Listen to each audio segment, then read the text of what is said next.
नमस्कार मेरे प्यारे साथियों।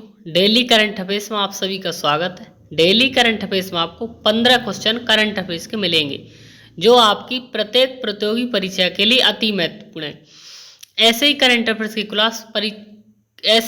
अफेयर्स के क्वेश्चन परीक्षाओं में पूछे जाते हैं। थोड़ा बहुत भाषा का चेंजमेंट हो जाता है।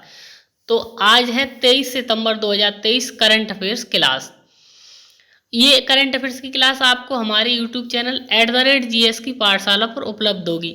इसी यूट्यूब चैनल पर आपको डेली बुकैब की क्लास और डेली ज्योग्राफी की क्लासें भी उपलब्ध होगी, जो काफ़ी अच्छे लेवल की ज्योग्राफी इसी यूट्यूब चैनल पर आपको मिलती रहेगी। तो आप हमारे इसी यूट्यूब चैनल से जुड़े रहें। चलिए करंट अफेयर्स की क्लास की शुरुआत करते हैं। पहला क्वेश्चन है, हाल ही में ब्रिटेन में कुत्तों से इंसान में कौन सी रहस्यमयी दुर्लभ बीमारी फैल रही है? तो हाल ही में ब्रिटेन में एक बीमारी फैल रही है जो कुत्तों से इंसान में फैल रही है और एक दुर्लभ बीमारी, इसका नाम क्या है? बुर्सेला कैनिस वायरस। बुर्सेला कैनिस नाम का ये वायरस है, ये बीमारी है जो कुत्तों से मनुष्यों में फैल रही है।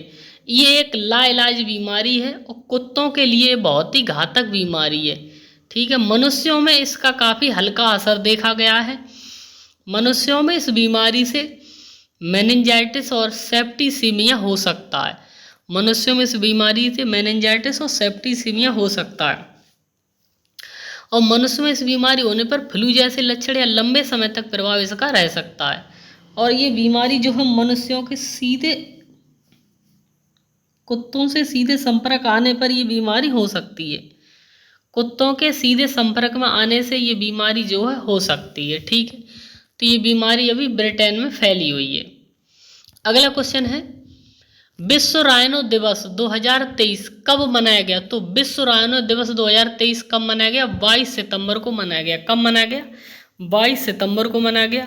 विश्व राइनो का मतलब क्या होता है? गैंडा। तो इसका उद्देश्य क्या है? विश्व राइनो दिवस मनाने का उद्देश्य क्या? गैंडों की प्रजातियों की गंभीर दुर्दशा के बारे में जागरूकता बढ़ाना और उनके संरक्षण की वकालत करना, ये इसका उद्देश्य है। गैंडों के संरक्षण के लिए ये दिवस मनाया जाता है। अगला क्वेश्चन है, बुकर प्राइज 2023 का खिताब किस भारतीय लेखिका को दिया जाएगा? तो बुकर प्राइज 2023 का खिताब किस भारतीय लेखक को दिया जाएगा? चेतना मारू को ये पुरस्कार दिया जाएगा। किनको दिया जाएगा? चेतना मारू को। उनके उपन्यास का नाम है वेस्टर्न लैन। वेस्टर्न लैन उनका उपन्यास है। इस उपन्यास को बुकर प्राइज के लिए चुना गया है। और बुकर पुरस्कार की घोषणा कब की जाएगी? 26 नवंबर को इसकी घोषणा की जाएगी। बुकर प्राइज के तहत $50,000 जो है राशि दी जाएगी। कितनी? $50,000 की राशि दी जाएगी। चेतना मारू ये लंदन में रहती हैं और भारतीय मूल की लेखिका हैं। कहाँ पर? लंदन ब्रिटेन में ही रहती, भारतीय मूल की लेखिका हैं। इनका जो उपन्यास है वेस्टर्न लैंड, इसमें इन्होंने गोपी नाम की एक 11 वर्षीय लड़की है जो ब्रिटेन की रहने वाली है और ब्रिटिश की गुजराती लड़की है। गुजरात भारत की रहने वाली और ब्रिटेन की। तो उसी 11 वर्षीय लड़के के परिवार के और परिवार के संबंधों उससे संबंधित जितने भी उसके जो कैरेक्टर है वो सारे इस उपन्यास में दिए गए हैं। उसी के बारे में पूरी कहानी को एक तरह से दिखाया गया उस उपन्यास में। ठीक है, उस 11 वर्षीय गुजराती भारतीय लड़की को। ठीक है, गुजराती ब्रिटेन की लड़की को। अगला क्वेश्चन है, world federation for medical education ने किसे 10 साल की मान्यता से सम्मानित किया है? तो world federation for medical education ने 10 साल की मान्यता से सम्मानित किया भारतीय राष्ट्रीय चिकित्सा आयोग को। किसको सम्मानित किया है? भारतीय राष्ट्रीय चिकित्सा आयोग को। ये बुकर प्राइज के बारे में थोड़ा और जानकारी जान लेते हैं। बुकर फाउंडेशन के मुख्य कार्यकारी अधिकारी कौन है? गेवी वुड। बुकर फाउंडेशन के मुख्य कार्यकारी अधिकारी गेवी वुड हैं।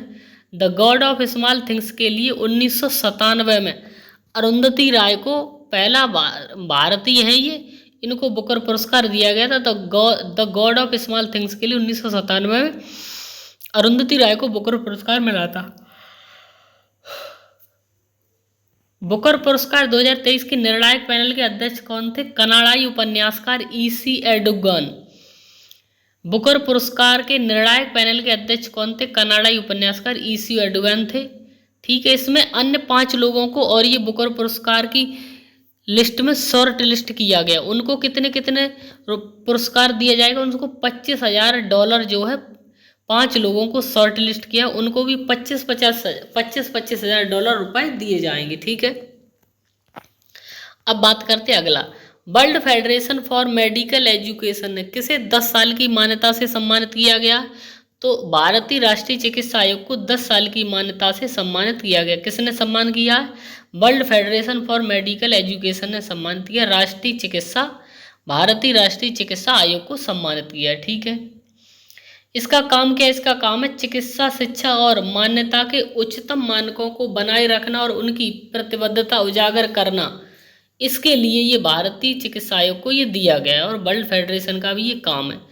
World federation for medical education की स्थापना कब हुई थी? तो इसकी स्थापना 30 सितंबर 1972 को हुई। कब हुई? 30 सितंबर 1972 को। इसका हेडक्वार्टर कोपेनहेगन डेनमार्क में है। World federation for medical education का हेडक्वार्टर कहाँ? कोपेनहेगन डेनमार्क में। अगला क्वेश्चन है, हाल ही में दिल्ली में कौन सा 3 दिवसीय उत्सव शुरू हुआ है? तो हाल ही में दिल्ली में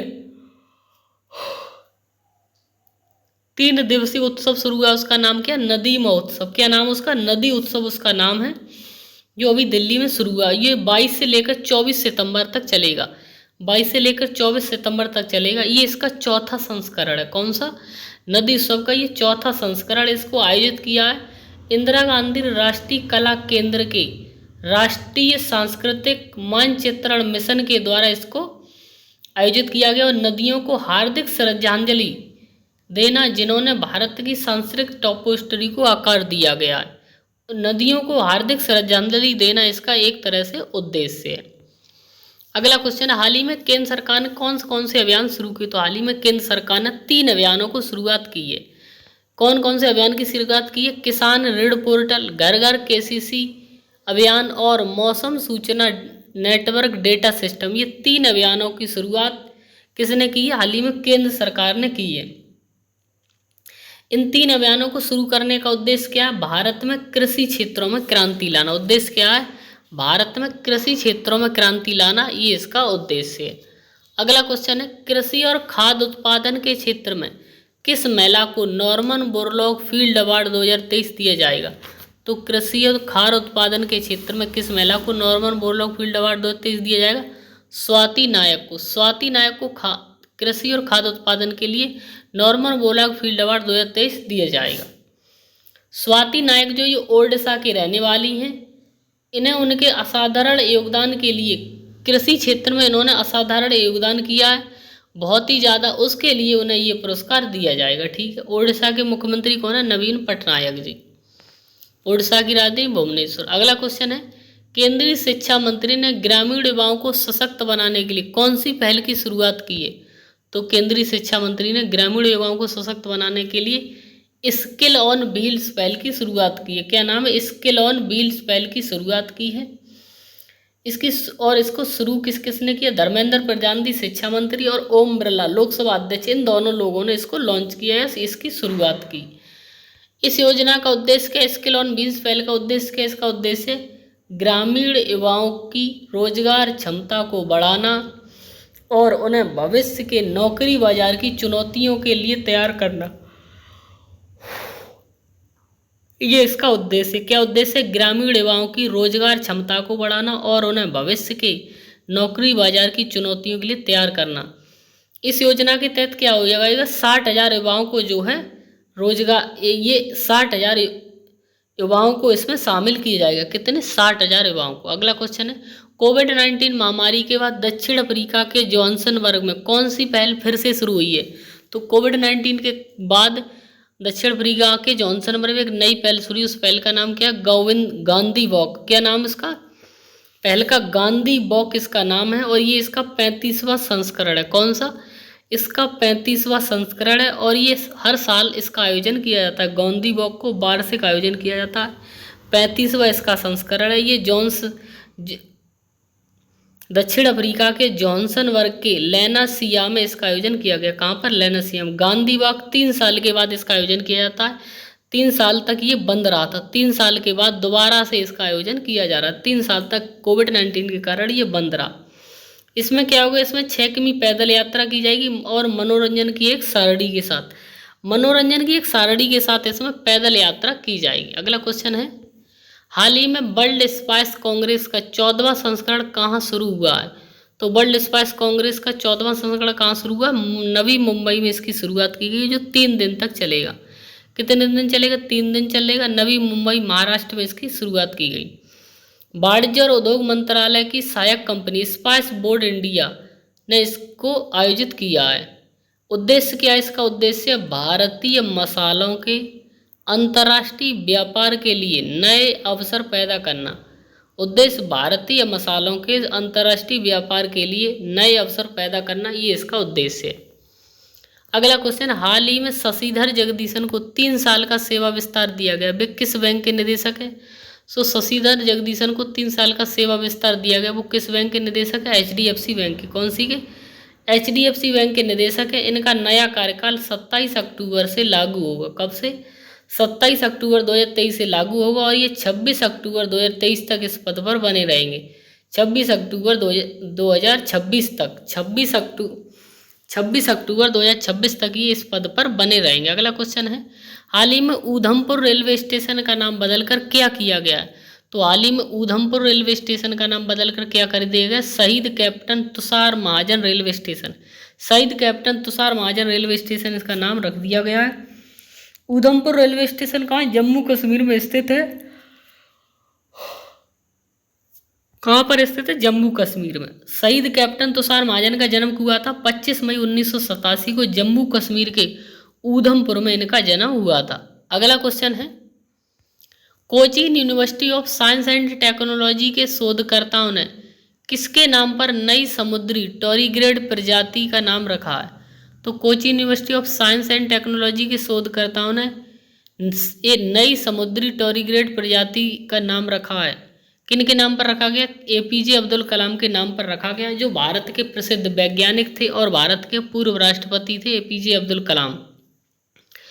और ये तमिलनाडु के रामेश्वरम के रहने वाले थे और तमिलनाडु के रामेश्वरम के ही तट पर, तमिलनाडु के तट पर रामेश्वरम जगह पर ही ये नई समुद्री टॉरीग्रेड प्रजाति की इसकी खोज हुई है। ठीक है, बैटिलिप्स कलामी इसका नाम रखा गया है।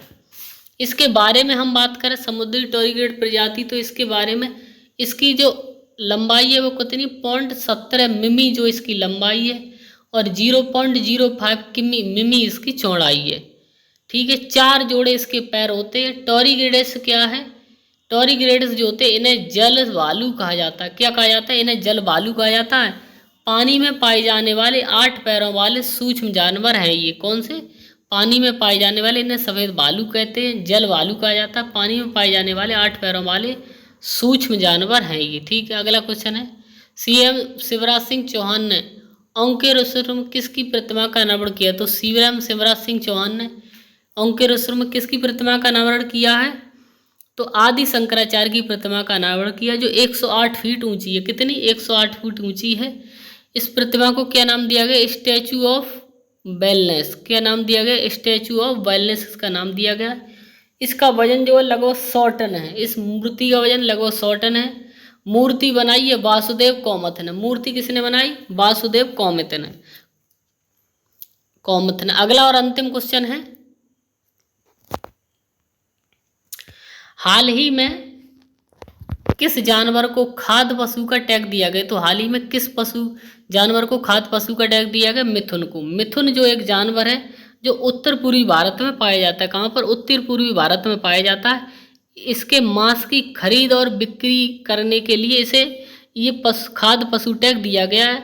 ठीक है, और इसके मांस को बेचने के लिए बाजार में एक ऐप भी लॉन्च किया गया है। ठीक है, तो फसाई ने इस खास पशु को टैग दिया है। फसाई का फुल फॉर्म क्या? Food safety and standard authority of India. इसने इसको मान्यता दी। इसकी स्थापना कब हुई? फसाई की 2008 में। फसाई के हेड वर्तमान में कौन है? राजेश भूषण। फसाई के वर्तमान हेड राजेश भूषण है।